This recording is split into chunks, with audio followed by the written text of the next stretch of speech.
ఉత్తరాంధ్రలో ఉపాధ్యాయ నియోజకవర్గానికి ఫిబ్రవరి 27వ తేదీన ఎన్నికలు జరగబోతా ఉన్నాయి. ఇవి ఉపాధ్యాయ నియోజకవర్గ ఎన్నికలు. ఇది రాజ్యాంగంలో ఉపాధ్యాయులకి ప్రత్యేకమైనటువంటి ఓటు హక్కును కల్పించినటువంటి పరిస్థితి.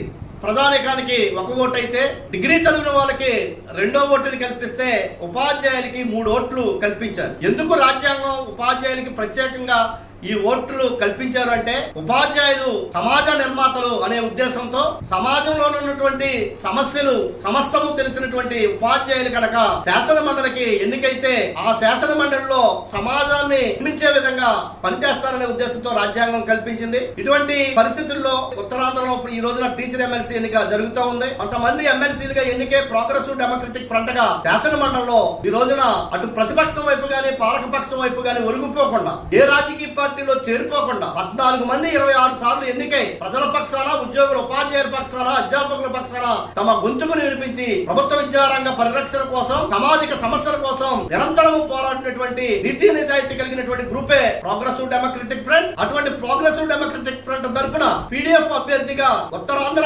నియోజకవర్గానికి కోడెట్ల విజయ గౌరి గారు పీడీఎఫ్ తరపున పోటీ చేస్తా ఉన్నారు. ఈమె ఆంధ్రప్రదేశ్ ఐక్య ఉపాధ్యాయ ఫెడరేషన్ కి రాష్ట్ర అసోసియేటివ్ అధ్యక్షురాలిగా పనిచేసి తన మొత్తం ఉపాధ్యాయ జీవితంలో అనేక ఉద్యమాల్లో పాల్గొని ఉద్యోగుల అధ్యాపకుల ఉపాధ్యాయుల సమస్యల కోసం నిరంతరము పోరాటం చేసినటువంటి ఉద్యమ అభ్యర్థి. ఉత్తరాంధ్రలో ఉన్నటువంటి ఉపాధ్యాయ అధ్యాపక మిత్రులందరూ కూడా కోరెడ్ల విజయ గౌరి గారిని ఆశీర్వదించి ప్రథమ ప్రాధాన్యత ఓటు వేసి శాసన మండలికి పంపించాలని చెప్పి ఉత్తరాంధ్ర ఉపాధ్యాయ అధ్యాపకులకి పీడీఎఫ్ ఎమ్మెల్సీ గోపిమూర్తిగా సవినయంగా కోరుకుంటా ఉన్నాం.